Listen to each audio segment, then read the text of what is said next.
what Richie would call connect, we talk about clamp. It's just a word that we use with it, and we talk about, again, now I'm connected to somebody, and we talk about wrapping up, but we talk about the science behind it.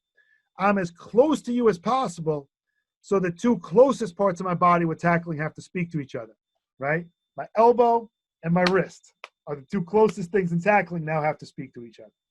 So the further away I was, the eyes had to speak to the feet. The closer I am, the elbows, shoulder, and wrist have to talk to one another and have to clamp together. I got a couple questions. All right. Okay. What material are you using for the stick? Okay, got that. Rugby bags. Okay, so those bags are actually, if you look on something called the GSI, I can send you the link, Jackson, if you want to send it out to everybody. But Global Sports Innovation and Prismatic Sports or whatever, Richie Gray actually produces those bags. He's working with like some other people now too. One of the biggest things is he is originally a rugby person, but he's really more of a designer than anything else. And he's really a contact specialist, but he specializes in rugby as a sport. And one of the things on those two, and that kind of speaks, that's a good interlude to this, because those bags are specifically made so that grips are on the side, so that the grip actually has to happen. That's what the black part of the bag is. You actually have to, and they're filled with what looks like almost like a pool noodle inside of there, that you actually have to foam grip that thing on there, because so much of this that actually happens is about not attacking this with flat hands. And when you attack this with flat hands, right, you're going to lose grip. It's about the squeezing from the shoulder to the elbow to the actual, to the hand, to the wrist, to the hand, to the fingertips, about all those senses being interacted and at once. And that those bags actually do help with that stuff too. If I was able to answer that, I'll send it to you, Jackson, and you can definitely give him a shout out on the stuff and whatever too. But I appreciate that too. I think Richie Gray was on Coach and Coordinator a couple weeks ago. I was just re-listening to it. I think Riddell is going to produce them in North America. He actually has. I think he ended up with a contract of some sort. I just call him usually, and I wake him up. Because he's in Scotland, so that usually, if I can find him wherever he's working. I'll make sure to pass that link on though through. Yeah, you pass that link. They're quality stuff. They're definitely quality stuff. I'm not a pusher of. I'm a big DIY person, just so everybody knows. But I rigged up some things to do for Richie's concepts. But it was, once I actually got the physical bags, it was a bit of a game changer. It makes life a lot easier. I didn't DIY as many things. But again, like I said, it's a good product, but, and I'll send you the link. So when we talk about the clamp, that actually is a good interlude to the whole idea of clamp. You talk about like all of these things having to work together, right? From the neck all the way down to the fingertips have to work together. And a lot of this now, which is funny, and this is where the 5 fights concept comes in, is about reacting to the outcome. This is where, like, even if you're out of phase, right? If your approach was just awful, and you just manage to get a piece of it, or if you're an open field tackler that takes a dive, and takes a shot, and doesn't get a piece, it's how do you actually find your way to like react to that outcome, possibly climb back into the ball carrier, possibly do things like that. But in a perfect world, you're looking at the ability to, hit with an accurate shoulder, clamp with the arms, grip, vertical punch when you are restricted or have some engaged tackle, and ultimately on that contact, be able to change the direction, change the shape of the ball carrier too. And some of the ways we kind of drill that, and again, it's a cut through mentality. So like I said, I'm a DIY. Richie is more on the left when it comes to it. When it comes to like design, I'm DIY, I'm more on the right. But when it comes to tackling, we try to be the same. Here's just an example of something simple that you can teach about staying connected to the ball carriers. There's a lot of times, in bad position, and it's just taking them and being able to go ahead and roll and re-roll and basically stay connected to it, right? This speaks to the idea of being able to stay back on top, right, and finish towards the goal line. There's little tricks of the trade with it too. And then using some of his bags, one of the things that we ended up doing was being able, and through some drill work he's doing with the World Rugby Federation, and this just works off of cut block drills, and his ability to go ahead and try to pull the bag out and stay gripped to it, right? Stay attached to it. And if you notice on some of the bags, like as they're gripping it, this is late in the season, a couple of years back, the players are working their way to get to those bags and start to try to roll and get back on top of them. But the part of that too is about being able to go ahead and work off where that is, find it, and drop time and drop level. And then we work on some of the engaged stuff too. I think the next clip is a little bit better, a little cleaner. Yep, this is a little cleaner to look at it. We work at like being able to pull them back and be able to throw and work off it. Like, it's unacceptable to say I was being held without trying to make a tackle for me. Like, everybody's being held. But if you speak to a referee, you're not being held unless you're trying to fight your way through it. Right? They're never going to call holding unless you're trying to fight your way off of it. So if you're not trying to make a tackle, you get a holding call for me in route to the ball carrier, like with it too. So, there's some side stuff with that, and I'm welcome to talk about it. So part of where he changed my thinking on this, Richie, was not necessarily on as much on the approach to football as the contact. And the contact itself, we just talked about the connection is really not having any air between, or any sunlight or any daylight between you and the ball carrier from the upper body. The other part of it too is about ability to, this is probably the aha moment for me, was ability to keep your cleats in the grass post contact, right? And, so we got to have a couple things with that. And he calls it fight to accelerate. For us, we just call it drive. We're talking about driving your feet, drive. And that's just how we came up with it. But conceptually, it's absolutely the same. And one of the biggest things is our ability to keep our cleats in the grass as long as possible. And you notice in some of the drills, if you've kind of seen as it gone, that as players are on top of bags, they're still driving through them. That's a mindset. Like, that's not something that's not something you just say, well, you're going to do a drill for that. There's some things you do to introduce those drills, but those are things that you have to enforce in there too. And they've got to become reactionary on contact in every single time that you're hitting the bag to the floor, right? We talk about, obviously, the ability to not be stalemate and roll over your front foot, keeping our cleats in the grass, driving our legs on contact. And then in the case that, so we had this conversation, this actually wasn't the original thing, was, so what happens when I got a roll tackle? I can't keep my cleats in the grass. So this actually came from watching boats. And when an anchor hits the boat, the force is pulling away.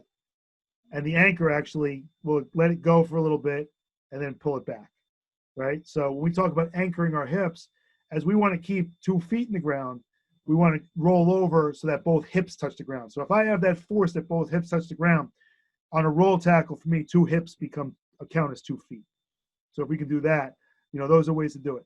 Now, teaching is one thing, but are you going to see this in the game live? Probably not. But what you are going to see is, can I see that we're on top of the ball carrier? If I'm on top of the ball carrier and I'm driving my feet, I can see it. If I'm on top of the ball carrier because I've rolled over and gotten back on top of them, then it's happening. So those are the things you can see live that you can say that you're on task or you're not, right? And when we talk about the obviously of contact advantage, I was actually watching something with Luke Kuechly the other day from they were doing that All or Nothing show, and he was talking about Saquon as a ball carrier, and he's talking about contact balance, right? So for us, we talk a little bit more about contact advantage, about 2 in the ground. If we could keep 2 in the ground and we can get one of theirs off the ground, we are in a contact advantage. 2 versus 2 is a stalemate, right? Tie goes to the runner, is basically we say, if anybody played old school stoop ball or wiffle ball or whatever, kickball, whatever I used to play back in the day.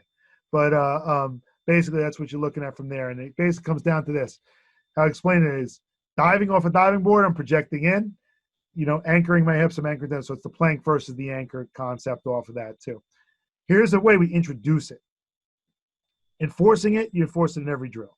Introducing it, here's just a simple way to be able to do this. This is one of the tougher drills to do, and just adding some choice in there as well, is just being able to go ahead and reduce and lay them out and be able to go ahead and bend the body and be able to press.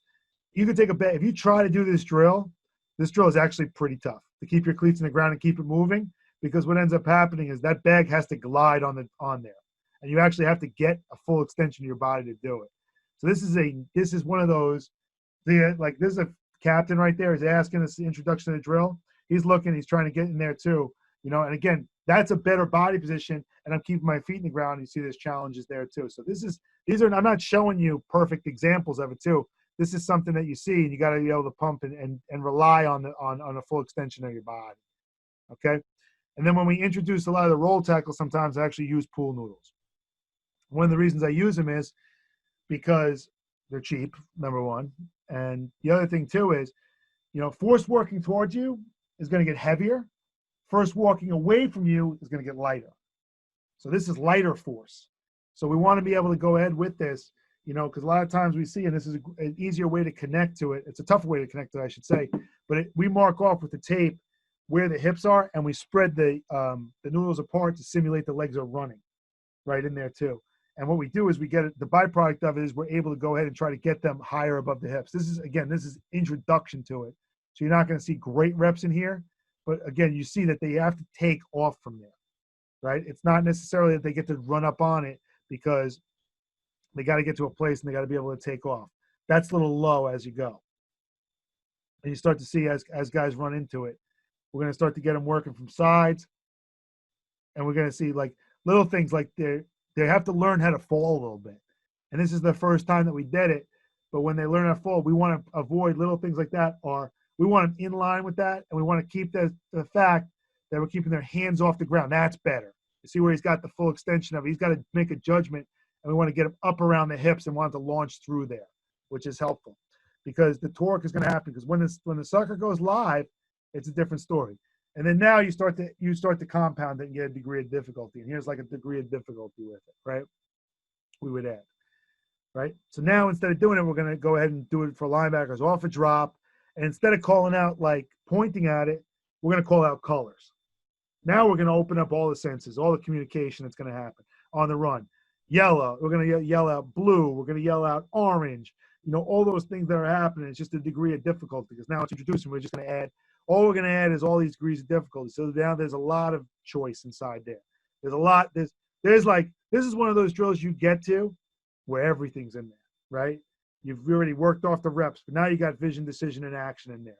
You've got game simulation because it's off the drop, right? You've got all these different things that are happening there, the stimulations that are happening, and you're putting them a little bit under duress because you want them to react in it and fall back. And you're going to see there's bad technique in there, but that's ultimately what's going to end up happening. Is going to be bad technique when there's all these stimulations that happen too. Here's a great example of like anchoring hips. You watch him on the run. I'll probably watch how this kid runs him down, and that's kind of that last chance tackle. There's keeping the air in the lungs. So let's play that again. One of the reasons that this is a really good clip, it's not a great clip because we're out of phase, but look where his hands actually get to. He gets close enough when he takes a shot that he's not just ankle tapping him. He's able to run around and get his hands up on his hips, which is kind of key too to the entire thing. Well done. Good. Okay. I just had a question there, Coach, and I know this is something that came up a lot when I started talking to my players about this, and the decision making between when do I try and stay square? Like, say if I'm not in that phone booth style tackle, what's my decision process? Okay, am I going to try and fight to get square, or am I going to snap off that roll tackle? What's kind of you're talking about the senses there? That's where space is going to be the hugest indicator, and also the declaration of the ball carrier, right? The declaration of the ball carrier is going to be key. So when you look at something like that, right, if I can, that's why, again, the moving targets and the moving manipulatives of the ball carrier are so key to this. And that's why I said studying a ball carrier is key, because little things from a ball carrier, like when they turn their shoulders, when they adjust the football, when their eyes are starting to look in some different spots, or you start to feel them veering off the spot, you're now in a situation, you may be in a trail situation, as opposed to being, in a straight line situation where you've got to stay square and go to it. So that's, like I said, it's like a good example of there. But again, if I haven't closed space and they're going to off that mark, now I'm in a chase situation. First rule of being open field and out of leverage is run it back to leverage, right? If leverage doesn't necessarily have to be another player, it could be the sideline. If I can't run it back to leverage, I've got to get it close as possible to be able to take a shot through the strike zone, right? And avoid that being, and again, that's where angle, approach, and leverage and all that other stuff comes back into play. But you've got to, the judge, there's no definite thing. It's really going to be back on player ability more than anything else. But what's going to end up happening is the biggest indicator is the declaration of the ball carrier, realizing and trying to determine where's their spot, right? Roughly on the football field, if you're more than 8 steps away from a physical ball carrier that's running, like, you're in a bad situation, and you've got to go ahead and make that a good situation by closing space. And the reason I use the number 8 is because 6 is pretty good because he's 3 moving in your direction, 3 moving in your direction. That's pretty good. 3 steps in either direction and 6 steps away is probably great. Who's to know steps by comparison? Who to know? But the judgment of being able to say like 8 steps or maybe 6 or 7 yards, that's going to be an area where I immediately got to say to myself, I got to close space. And then off of that, that's where depth sensation and depth perception has to change, because you got to be able to feel where it is and be able to take that shot through there. But that's where the post contact and the finish is going to override more than anything else, and then override the leverage, because you're just going to have to get what you can from that. Okay, on drills. Okay, let me see. Are the drills you are using scheduled, planned ahead, based on which? Yes. So that's a good question about are the drills scheduled, planned ahead? Yes. So in season, we will do that. We'll be able to say, like, here's a scenario we believe we're going to see, or a scenario we've been in. Preseason, we'll go through a punch list of scenarios we want to train to. Like, and again, once you get into pads, generally speaking, you'll kind of be like, you kind of have like to steal from somebody on this call, you have a tool belt, and you have to be able to take from the tool belt of what you have, and you kind of look and say, here are based on my positions. One of the best things I think that we ever do is and it kind of goes back to the caster from the beginning, is we basically circle where the player is, and I draw a line in every direction of every kind of scenario they would have from there too, and create what the obstruction is going to be in between there and what the contact is going to be, and create this scenario or the drill off of that. So you do have a basic fundamental set of drills that you're going to introduce. We obviously take advantage, and obviously not this year, take advantage of the spring and sometimes even in the summer session to be able to introduce some of those drills. But ultimately, I've been at different levels where you have to go ahead and you have to go through camp, and you have to go through those fundamentals and the punch list of what those are. And then week by week, we would go ahead and plan it out based on what we see. Primarily, if in a perfect world, we're going to go back and we're going to correct anything that we did wrong on film, leverage-wise. Probably. It's going to be primarily. But the world's not always perfect. It doesn't happen that way, but we're going to end up trying to do that first and foremost, if that answers your question. Okay. Just another example, when we anchor the hips, like there's D-backs from distance pressuring, right? So you go back to like, this is actually where Ron just asked, here's a good example. Like this is a spring drill for us, and it was like on the punch list of like, we have to work, and this was actually a correction in practice, we missed this tackle.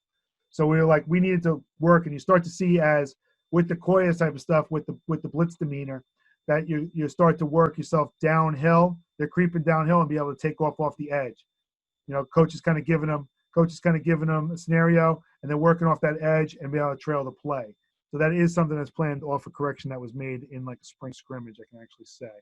When we look at our finishes, so finishes are a world, to me, finishes are the greatest in-game indicator for everything. They're a world unto themselves. So we just talked about being on top, facing the goal line, chasing the path, and disruption. Koya is an acronym that I use called knocked on your you-know-what. You could fill in the blanks. It's a G-rated show here, I heard. So I don't want to say the word, but you get the idea. Point is this. Sometimes you got to run through somebody, but you obviously got to run through the strike zone. And when you're doing it and you have full force of it, you can't hang on. Because if you have full force of your body into their full force, sometimes you're not going to be able to hang on, and you got to press through it, right? So sometimes there are unwrapped tackles. It happens, right? So it happens. A lot of times it happens with space. I kind of have some examples of when it happens, some like classic examples. But when you kind of put it together, here's like I love the history of football with this stuff. So here's a Super Bowl one from a couple years back. Ken Norton Jr., who actually coached for the Seahawks and one of the people who actually invented the hawk tackling and helped create it. Great scenario, 3rd and goal of Super Bowl, Cowboys for a Super Bowl 1992. He works back, and you look at there's the force distributors, and there's him hanging on and clamping and facing the goal line, right? He's one of my favorite tacklers probably of all time, and one of the best tackling teams. But you look at the angle about how square he stays, and it gets him upright. There's that hairline below chin, and there's that finish really on top facing the goal line, or attempt to, and then there you go. Some other classic tackles. Now you talk about the whole idea of Koya, right? This is a classic one from way back when. Nigerian Nightmare, Christian Okoye, and you look and see 270-pound running back and Steve Atwater coming downhill, there's no way he's going to fundamentally wrap the guy. That's really like when you have to be able to brace and burst through. This is an old school deal of it too. But you see, as you look through it and you kind of see some of the action with it, I just, this is probably one of my favorite tackles. But the idea that he just braces and presses through it, there's no way he's hanging on there, and he just presses fully through it too. That's the inline tackle. But like, again, he stayed square. He's not getting off a path because he ain't trained to. And he actually said in that interview, I was coming downhill, I was going to knock him back on his butt. That was it. And then you look at like the modern day version of that probably is about the crossers and working across of it too. Where guys, and again, you start to look at some of this stuff, and as he's looking through it, you look and see that he's got to kind of like lower a level, right, as it goes. As he's lowering the level across. Sorry, I'll give you the other angle. As he's working across it, look and see this Cam Chancellor. As he works his head away from it and works into it and works, he's got to work through that strike zone. And there's that hairline below the chin.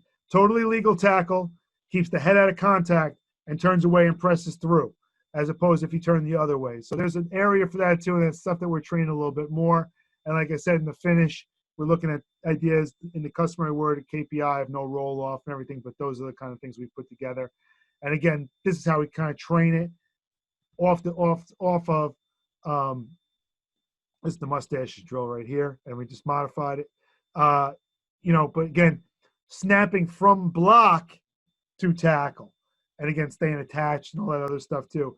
But the key is, some of the keys with the drill is we want to tear off of here, but we have how fast can we keep the eyes up back on the target, and it's hard, and it's hard on me, and I'm trying to pull it away, but that's kind of how we work with the two, and it's just combining a couple of concepts together. Here's just a few examples of finishes. These are like some of the ones that you look at just proud of, that talk about some of the things about reshape, turn, face the goal line, finish on time.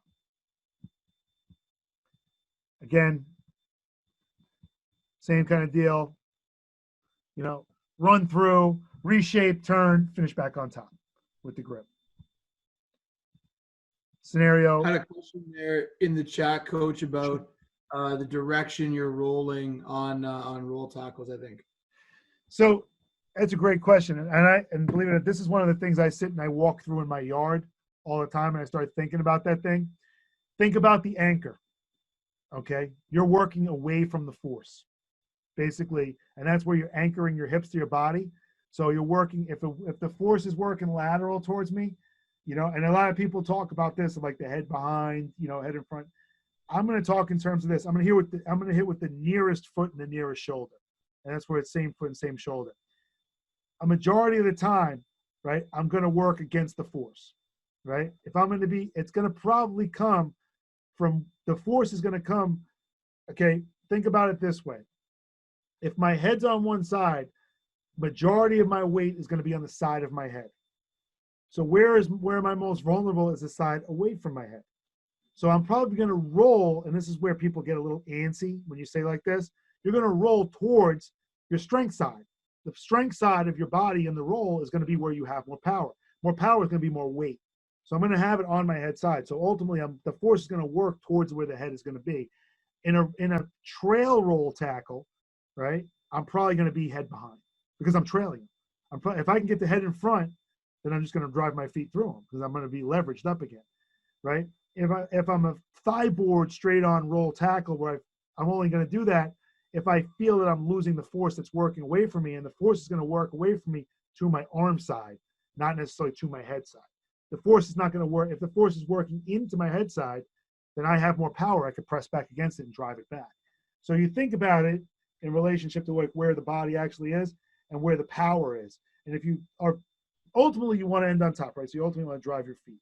Like we can't really, disagree with that. There's probably some science out there and tackling systems that would probably debate that, but I probably want to drive my feet, and I want to be able to get him on his back, and I want to stay on top of him. But if I feel the force that's working away from me, I feel that I have to roll, I'm going to roll to the side I have more weight on, which is going to be the side with my head, if that makes any sense.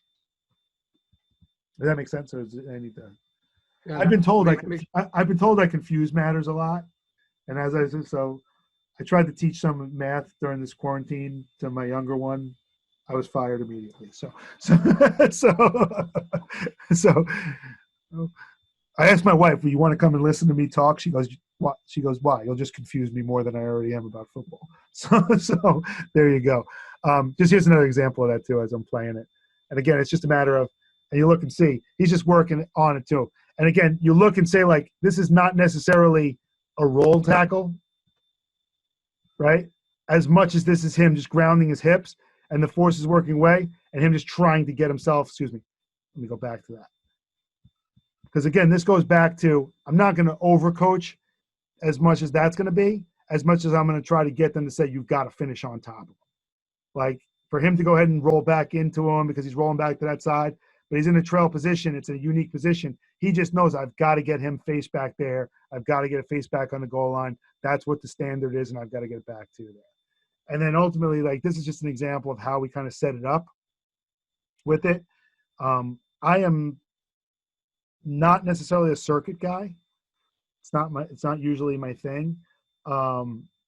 Only because I think everybody's stuff is, when you start to look at through Casker, to bring it back to the original with the defensive fundamentals, everybody's Casker on that board's different. Everybody's approach is different. Everybody's there. So I'm not huge on circuits. If you're teaching fundamentals and you've got younger kids, there's a lot of validity to that. So I would definitely agree with it. I'm not against it but for what we do and the amount of time we have, we take advantage of this. Now, with that said, in the spring, we did a little bit of circuiting when it came to it because we needed to spend a little bit more time on leverage on some stuff. We wanted to put into unique situations, but not necessarily where I would go with it. But these are just like a handful of drills you saw out there, and just how we would set up a field with it too, and just kind of how all that would look. So